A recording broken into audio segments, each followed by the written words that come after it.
Yoko, adwa ni chiw pachi mogika mana mapiyo piyo. E bwo nyiriri 30 kwaloro twak mar okinyi makawuono samaro emorumo sospita.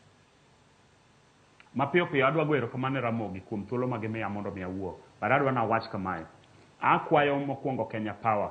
Ang'eyo ni mano nyalo bedo out of the topic. But akwayo jo Kenya Power ni mondo gibie mapiyo piyo mondo ging'iye kaka ginyalo konyo area ma Manyatta gi Kondele Ward, moso Manyatta Primary School along that area. Sitima osekoso kanyo for about 1.5 weeks. Kendo jopiny sechegi weche mag maundu timore kanyo nikech koso sitima mantiere aluora makanyo. Mar ariyo, wach mar yath.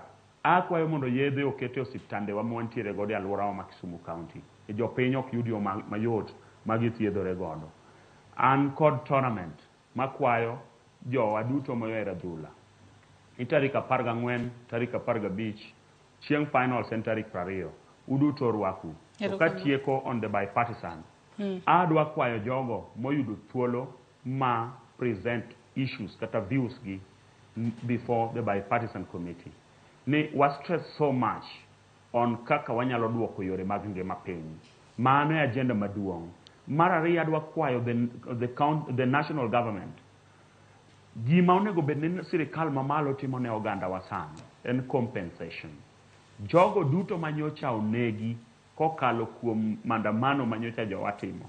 Sirikal mar national government motelnegi William Samoei Ruto ogol pesa maginyalo goyo godo pole ne anyuola duto manyocha oneg familia gi manyocha bende familia gi ogo kendo pod yudo thieth e osiptande mopogore opogore. To katieko tawacho ni gima is very important and the policy and the implementation. The committee will initiate good policies, then we work on a committee mabiro konyo after kagisetieko the policy framework mondo kony in terms of looking into the implementation aspect part of it. Nikech kata kagiketo good policies to ng'ama implement gi okoketne strategies kaka gigo dhibero implemented, then dhi chalo mana kaka ne waloso the Kriegler report donge ng'ama se implement mana kaka ne waloso TJRC report donge ng'ama se implement. To gichike duto ma wan go mabeyo e piny Kenya waka ma none of them are fully implemented according to kaka katiba wacho.